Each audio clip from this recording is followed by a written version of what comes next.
Goeiemôre vriende, dit is vandag inderdaad Februarie die 8ste Sondag. Ek hoop julle het sommer 'n wonderlike dag. 'n Dag vriende wat ons die opstandingsdag is, 'n dag waar ons eintlik so klein bietjie net rustig raak en net so klein bietjie dink oor die enorme dag wat God vir ons gegee het. Die feit dat Jesus opgestaan het uit die dood, die feit dat Petrus vir ons kom sê in 1 Petrus 1, ons het 'n lewende hoop op grond van die opstanding. Vriende, dit is 'n groot ding wat God vir ons kom gee. Daarom is 'n Sondag 'n baie belangrike ding. 'n Sondag waarin ons so kan 'n bietjie reflekteer eintlik oor hoe ons week gelyk het. Waar het ons God gesien werk hierdie week? Waar het ons sy tekens van hom rondom ons gesien? Ons kan 'n bietjie ons eie gedrag, ons eie Christen wees evalueer op 'n Sondag en sê, hoe het ons opgetree hierdie week? Was dit gewees om die beeld van God uit te dra? Was ons miskien minder die beeld van God? Evalueer 'n bietjie, kyk 'n bietjie hoe dit gegaan met die week wat verby is, met jou stilte tyd saam met die Here. Het jy by die woord uitgekom en jy lees? Het jy by gebed uitgekom? Het jy by meditering, reflektering, daai geloofsvormende gewoontes uitgekom? Evalueer 'n bietjie hoe lyk jou week en dat ons miskien Sondag gebruik om 'n bietjie terug te kyk na die week wat verby is en ook die week wat kom aan die Here opdra, né? So kom ons raak so vir 'n wyle stil.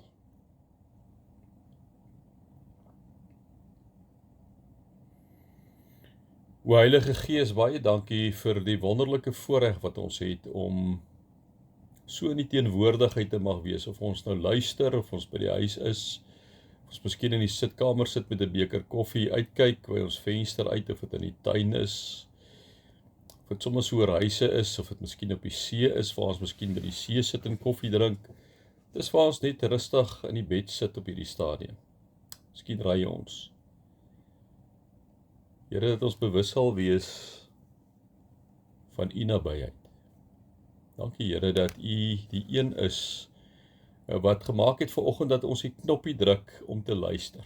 Dit gaan nie oor Rian nie, ons is stofmannetjies en vroutjies. Dit gaan oor U woord en wat U kom sê deur die eenvoudige, verloste, sondige mense. Dankie daarvoor, dankie vir U ongelooflike nabyheid. Amen. Vriende, mag daar vir julle genade en vrede en oorvloed wees, omdat julle God ken, Jesus ken en die Heilige Gees ken. Vriende, ons maak inderdaad vandag die reeks klaar oor tiendes. Die reeks se naam was Meer as 'n tiende, 'n hart wat vertrou. Dit is die reeks se naam gewees en ek gaan nou 'n bietjie meer, sal ek 'n bietjie meer daarby stil staan en vir julle sê. Vandag se tema is, tema 3 is, wanneer vrygewigheid begin lyk soos Jesus. Wanneer vrygewigheid begin lyk soos Jesus. Nou vriende, vandag kom ons eintlik by die hoogtepunt van hierdie reeks uit, maar ons sluit nie net 3 boodskappe af nie, ons voltooi eintlik 'n geestelike reis. Ek en jy was eintlik, vriende, as ons mooi gaan dink oor hierdie afgelope 2 weke, was ons eintlik op 'n geestelike reis. 'n reis wat nie begin het by geld nie, maar 'n reis wat begin het by vertroue, 'n reis wat nie eindig by 'n bedrag nie, maar by 'n hart wat begin lyk soos Jesus se. Eintlik was hierdie week nie oor geld nie. Dit was oor wie ons as ons bron erken, wie ons vertrou wanneer dit goed gaan en wie ons vertrou wanneer dit sleg gaan. En vandag kyk ons so 'n bietjie, wat gebeur vriende wanneer daardie vertroue volwasse raak, né? Wanneer daardie vertroue volwasse raak, wanneer dit begin 'n vorm aanneem in hoe ons leef en hoe ons kyk na dinge en hoe ons gee. Ek dink ons moet so 'n bietjie doelbewus miskien 'n bietjie terugkyk, want hierdie week staan inderdaad op die skouers van week 1 en week 2.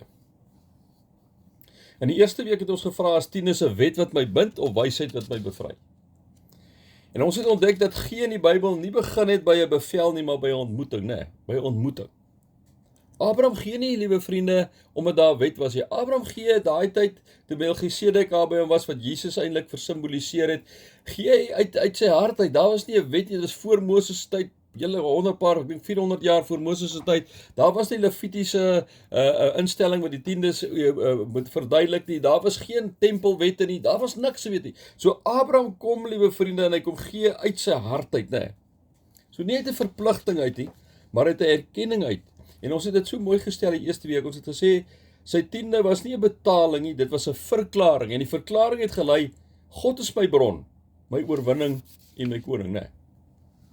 Ons het vir mekaar gesê, hoekom die Bybel so baie oor geld praat. Om die waarheid te sê, het ons vir mekaar gesê, hy praat 2300 keer oor geld. Meer as oor geloof, gebed, die hemel en die hel. En dit is nie asof God geld nodig het, dit was ons nog nooit so nie, jy weet, hy het nou die hemel en die aarde geskep. Maar omdat geld 'n betroubare harttoets. En week 1 het ons dit soos volgestel, gee is nooit net 'n rand en sent kwessie nie.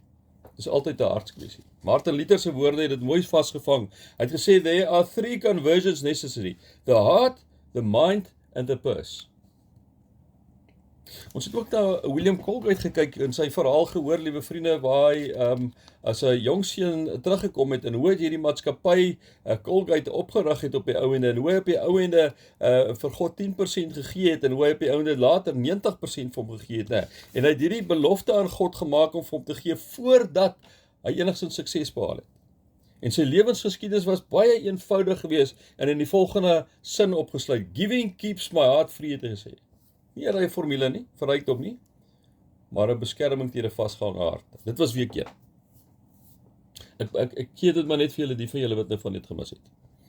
Toe het ons in week 2 so 'n bietjie dieper gegaan en die tema was verlede week Trusting God with everything. Dit is met die belydenis van geloof geweest, né? Ons het vir mekaar gesê dat vertroue is baie maklik wanneer daar opsies is, wanneer jou bankbalans lekker is en alles gaan goed, dan is dit baie nice, liewe vriende, vertroue. Maar Bybelse vertroue het ons vir mekaar gesê word sigbaar wanneer daar nie genoeg is nie. En ons het 'n bietjie stilgestaan by die weduwee van Sarfat, vriende. Daar, julle ken die verhaal waar sy op die ou, daar was 'n groot droogtes gewees, hongersnood gewees en sy was op die punt gewees om haar laaste bietjie meel en olie te vat of vir haar kindjie broodjie te maak en dan te sterf. En dan sê God vir Elia, gaan sê vir haar, sy moet vir jou brood gee. En dan op die ou ene dan sê meneer, ek kan dit nie doen nie. En dan sê hy, gaan doen dit. En dan kyk jy. En dan op die ou ene sien ons, haar meel raak nie minder nie en haar olie raak nie op nie. En kan sy eintlik sorg vir haar gesin, omdat sy bereid was om vir Elia te gee. Nee. Ons sien die tweede voorbeeld wat ons geneem het laasweek, die weduwee, terwyl Jesus daar by die offerkis sit in Markus 12, kom die weduwee en nou hou hy die mense dop, en daar's baie mense wat baie geld gegee het, en hierdie weduwee kom toe, sy gooi 2 stukkies in, en hy sê toe op die ou ene, hierdie weduwee het meer gegee as almal anders, sy het alles gegee, en dan is dit interessant, dat spesifiek hierdie verhaal, word in die Bybel opgeteken. Hierdie verhaal word in die Bybel opgeteken. Hierdie vrou, ons het dan nie die geskiedenis na het, maar ek glo dat die Here vir haar absoluut gesorg het, die res van haar lewe. En dan sien ons, Jesus meet nie bedra nie, maar hy meet harte. Ons het ook 'n bietjie oor die verhaal met George Miller geluister, wat na weeshuise kyk, die Here het dit op sy hart gedruk. En George Miller se hele uitgangspunt was gewees, hy gaan nooit vir geld vra nie, hy gaan nooit 'n veldtog te loos nie, hy gaan elke dag baie spesifiek aanhoudend vir God bid om geld te gee. En dan sien ons, liewe vriende, hoe God absoluut in sy lewe getrou is. En dan een oggend het ons vir mekaar gesê, sit daar honderde kinders, daar's geen kos nie, niks, en hy sê vir hulle moet sit, en hy het toe 'n gebed gedoen vir die Here, gesê, dankie vir die kos, maar daar's nie 'n druppel kos, daar's niks op die tafel. En nadat hy gebid het, is daar 'n klop aan die deur, en is die bakker wat sê, maar hy kon nie slaap die vorige nag nie, hy het net gevoel, hy moet brood bak, en dis ekstra brood, en net daarna breek die melkkar voor die weeshuis, en die melk sou tot niet gegaan het, en die melk word afgelewer, en ewe skielik is daar melk, en is daar brood en oorvloed vir die kinders om te eet, en hierdie was nie, en soos ons sê, once off miracle, dit het aanhoudend gebeur, hè. Het gaan nie oor leksheid nie. Dit gaan oor genoeg presies op die tyd wat God doen. God gee altyd op die regte tyd. So die beweging van die reeks was, God is my bron, na, ek vertrou hom wanneer daar nie genoeg is nie. Na vandag toe, liewe vriende, wat gebeur wanneer ons daardie vertroue so begin groei, dat hierdie vertroue 'n vorm aanneem, en dat hierdie vertroue begin volwasse raak, nee. So ons is nou vandag daar, om te gee soos Jesus gee. Nou, hier kom 'n dramatiese skei in die Nuwe Testament, liewe vriende, en die vraag is ook dramaties. Die vraag is nie meer, wat is die minimum wat ek moet doen nie, die vraag word, wat in ons lewe weerspieël vir Christus? Wat in ons lewe weerspieël vir Christus? En Paulus kom gee vir ons die sleutel hierso in 2 Korintiërs 8 vers 9. Hy sê, julle ken die genade van ons Here Jesus Christus. Dubbelpunt. Julle ken die genade van ons Here Jesus Christus. Hoewel hy ryk was, het hy terwille van julle arm geword, sodat julle deur sy armoede ryk kon word. En ons weet dit, Jesus was God gewees in 'n wat in 'n mensgestalte gekom het. Filippense 2:6-8 is baie duidelik oor wanneer hy sê, hy het homself verneder deur die gestalte van 'n slaaf aan te neem. Hy het hom verder verneder om aan mense gelyk te word. En dan kom sê Paulus vir ons in Filippense 2, dieselfde gesindheid moet in julle wees. So wat gebeur Jesus is wanneer ons na Jesus se voorbeeld kyk. Jesus kom gee nie oorskiet nie, liewe vriende. Hy kom gee nie 'n persentasie nie. Nee, hy kom gee homself. Die kruis, liewe vriende, is die mees radikale openbaring van God se vrygewigheid. God gee alles in Christus. Daarom wanneer ek en jy gee, liewe vriende, op 'n finansiële vlak en op 'n persoonlike vlak, gaan dit nie om God te beïndruk nie. Ons gee omdat ons God se hart gesien het. En daarom moet ons vir mekaar vandag sê, we are moving from trust to transformation. Ons beweeg van vertroue na totale verandering, hoe ons kyk na hoe ons gee en hoe ons kyk na wie ons is in Christus. Sien, wanneer Paulus oor gee praat, liewe vriende, in 2 Korintiërs 9 sê hy, elkeen moet gee soos hy in sy hart besluit het. Nie met teensin of uit dwang nie. Nou, in die volgende vers, dink ek, is die crucial vers vir ons bespreking vir hierdie hele reeks. Want God het 'n blymoedige gewer lief. Want God het 'n blymoedige gewer lief.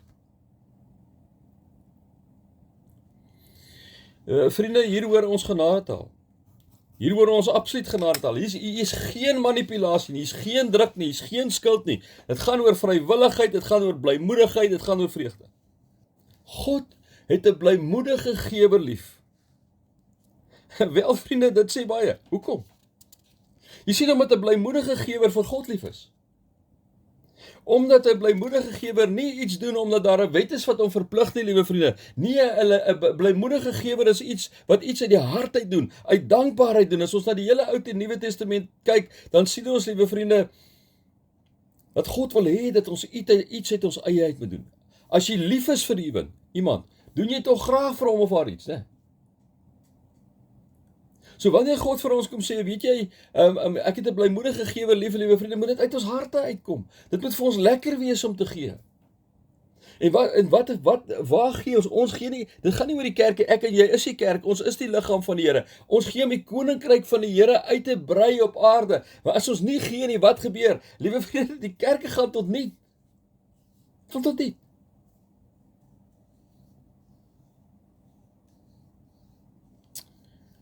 Daarom sien ons die Ou en die Nuwe Testament, daar's nie 'n verpligting nie, liewe vriende. God sê, as jy my wil volg, jy het 'n keuse as jy my wil volg. As jy my wil volg, dan sê hy, ja, dan moet jy jou kruis dra en my volg, né?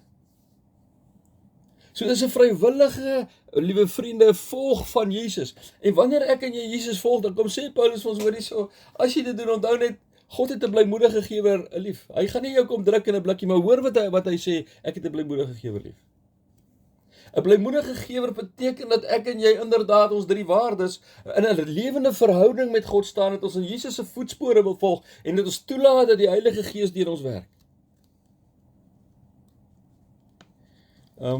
Dit is nie vir ons moeilik nie, liewe vriende, want ons is tog lief vir God, né?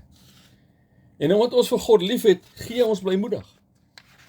As 'n gesegde wat dit baie mooi saamvat. Die gesegde sê, God is not trying to take something from you. He's trying to grow something in you. Paulus gebruik dan die beeld van saai en oes. Saai is altyd 'n daad van vertroue. Saai is altyd 'n daad van vertroue. Wanneer ons gee, is ons besig om te saai. 'n Boer hou nie sy saad terug uit vrees nie. Hy kyk so 'n bietjie na die wolke en hy kyk na die en dan sê nee, wag, hy gaan nie saai nie. Nee, liewe vriende, hy saai die heeltyd. Hy sit in die grond, hy sit dit in en hy sit hierdie saad in die grond uit in geloof. Christelike gee werk dieselfde, dit is 'n vertrouenshandeling. Dis presies Romeine 12 taal wat ons tema is. En wat sê hy? Gee jouself as 'n lewende en 'n heilige offer wat vir God aanneemlik is. Dit is die wesenlike van die godsdienst wat julle moet oefen. En dan kom sê hy, laat God julle denke verander, sodat julle kan onderskei wat vir hom goed, aanneemlik en volmaak is. Wat is vir hom aanneemlik en volmaak? Paulus kom sê, liewe vriende, in hierdie konteks, 'n blymoedige gewer. Jy sien, wanneer ons verhouding met God lewendig word, verander alles. Dan vra ons nie meer, wat is myne nie. Ons vra, Here, wat is u wil? 'n kragtige, moderne voorbeeld hiervan is R.G. Letourneau, is baie moeilik om hom uit te spel. Hy was 'n ingenieur en uitvinder, vriende, wat groot grondmasjiene ontwikkel, 'n groot besigheidshout. Hy was amper bankrot gewees, hy het mislukkings beleef en toe het hy sy lewe en sy besigheid eenvoudig aan God oorgegee. En in 'n moeilike finansiële tyd het sy maatskappy op die rand van bankrotskap gestaan. En toe hulle op die rand van bankrotskap staan, het hy en sy span spesifiek gegaan en hulle het gebid vir God vir leiding en voorsiening. Is dit nie maar waar ons ook dikwels is nie, né? Dat ons daar kom en dan bid ons vir leiding en voorsiening. En dan kom gee God vir ons, né? Kort daarna lei die verhaal dat hy 'n groot regeringskontrak gekom en die maatskappy gered, liewe vriende, en eintlik later enorme groei moontlik gemaak in die maatskappy, en hy het dit altyd aan God se voorsiening toegeskryf. Hy het ook in mense belê, hy het groot bedrae geld belê in tegniese en Christelike opleiding, wat uiteindelik gelei het tot die stigting van die groei van 'n Christelike tegniese universiteit. Sy siening was, toerusting bou projekte, mense bou die toekoms. Hy het begin met tiendes. Maar soos sy onderneming gegroei het, het sy gee gegroei. En uiteindelik het hy, net soos William Colgate, 90% van dit wat hy gekry het, weggegee en op 10% geleef. Hy het die volgende gesê, hy sê, I shovel out, God shovels in, and God has the bigger shovel. Ek skep uit, God skep in, en God het die groter graaf. Hy het ook gesê, it is not how much we make, but how much we let God use. Hier was vir R.G. Letourneau nie 'n formule nie. Dit was vir my hartstochtlik gewees, vriende. Hy het blymoedig gegee, nie omdat hy moes nie, nie omdat daar 'n wet was nie, liewe vriende, maar omdat hy wou, want God het hom in moeilike omstandighede, het God homself kom gee vir hulle, het hy hulle maatskappy kom red, het hy vir jou in moeilike situasies kom red. So vir hom was dit eenvoudig gewees, ek kom gee vir die Here met 'n blymoedige hart en met 'n oop hart, omdat ek wil.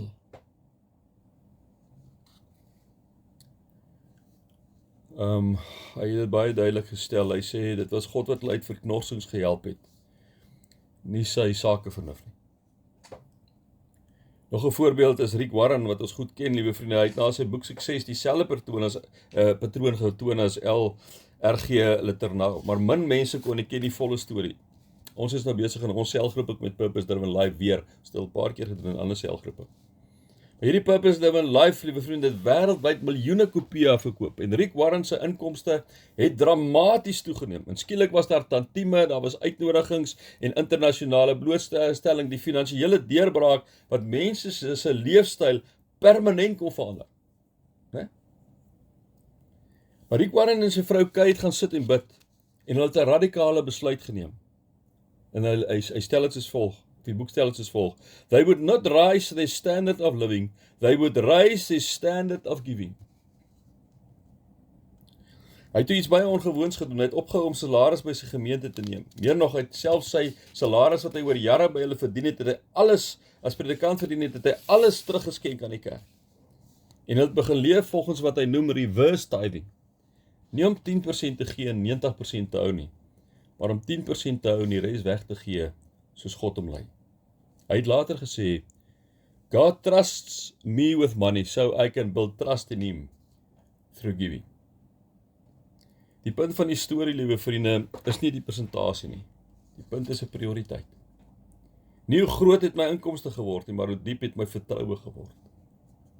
Jy sien, wanneer vertroue volwasse word, verander prioriteite. Wanneer jy God vertrou met alles, wanneer jy jou hele lewe in God se hande sit, liewe vriende, dan verander jou prioriteite, dan verander dit na net vertroue, na totale verandering, na totale transformasie. En so land ons by die finale vraag van die reeks. Nie hoeveel moet ek gee nie, maar wie vertrou ek met my lewe? When trusts become real, generosity becomes natural. Filippense 4 vers 19 kom sê Paulus dit so mooi. Hy sê, hoe gee God? Hy sê, my God sal in elke behoefte van julle ryklik voorsien volgens sy rykdom in Christus Jesus. So liewe vriende, wanneer dit by God kom, hou God nie terug nie. God hou nie terug nie. Na 3 weke oor hierdie tema is dit belangrik om vir mekaar dit hardop weer te sê. Hierdie reeks was nie bedoel om jou skuldig te laat voel, jou onder druk te sit of om jou te manipuleer nie. As jy vandag voel, ek is nog nie daar nie, dan sê God nie, dis onaanvaarbaar nie. Hy sê, kom nader, vertrou my 'n bietjie meer. Miskien sit hier iemand vanoggend wat dink, ek wens ek was so vry soos daai getuienisse. En miskien dink iemand anders, liewe vriende, ek is bang as ek begin gee, dan gaan ek verloor. Maar hier is die evangelie waarheid.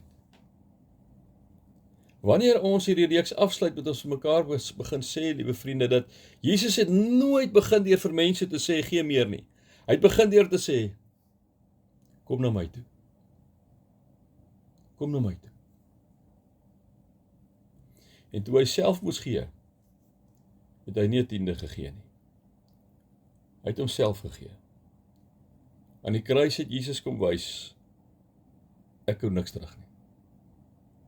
En waar Jesus regeer, is geld nie meer 'n meester nie, maar 'n dienaar. Ons het beweeg, liewe vriende, inderdaad, van vertroue na verandering, van trust na transformation. En dit het ons uitgebring, waar Paulus vir ons kom sê, waar God deur Paulus kom sê, God het 'n blymoedige gewer lief. Here, baie dankie vir die woord, met 'n baie moeilike tema in ons tyd waarin ons lewe, Here. Here, 'n tema waar ons voel, ons baie maklik gemanipuleer kan word, omdat mense net nog meer geld uit ons uit wil hê. Here, maar wanneer ons kyk na u woord, is dit alles behalwe waar dit gaan. U kom vra vir ons dat ons u moet vertrou, Here, met selfs ons lewe, ja, en selfs met ons geld. En dat wanneer u ons uitdaag, Here, om te gee en om miskien selfs meer te gee, gaan dit nie oor geld nie, gaan dit oor op die ou ende, maar vertrou ons vir u.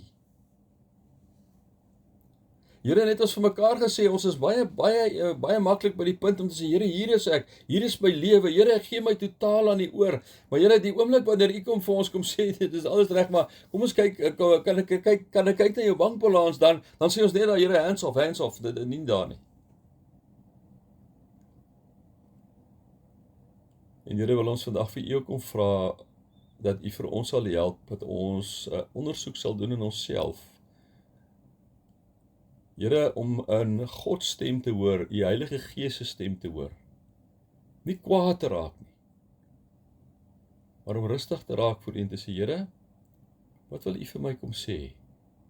Deur hierdie 3 temas wat ons in hierdie tyd behandel het. Dankie, Here, dat ons na u toe kan kom en kom sê, Here, in totaliteit, kom gee ons onsself in u hande oor. Amen. Vriende, julle is baie welkom om dankoffers te gee. Julle weet hoe dit werk. Dit is 'n Snapper of Zapper of SnapScan inbetaling. Julle is ook welkom om EFT te doen. Ons is NG Kerk Sonnekus met 'n S. Ons is by Absa, die generiese takkode is 632005. Die rekeningnommer is 3270140 en dit is 'n chequerekening. Vriende, ek wil jou wegstuur met die boodskap van vandag, waar God vir jou welkom sê vandag. My kind, ek wil hê jy moet hoor, ek het 'n blymoedige gewer lief. Ek het 'n blymoedige gewer lief, omdat ek myself in totaliteit aan die kruis vir jou kom gee het. Vriende, mag julle inderdaad God se liefde ervaar, mag julle Jesus, vriende, se genade ervaar, en mag julle die Heilige Gees se teenwoordigheid ervaar.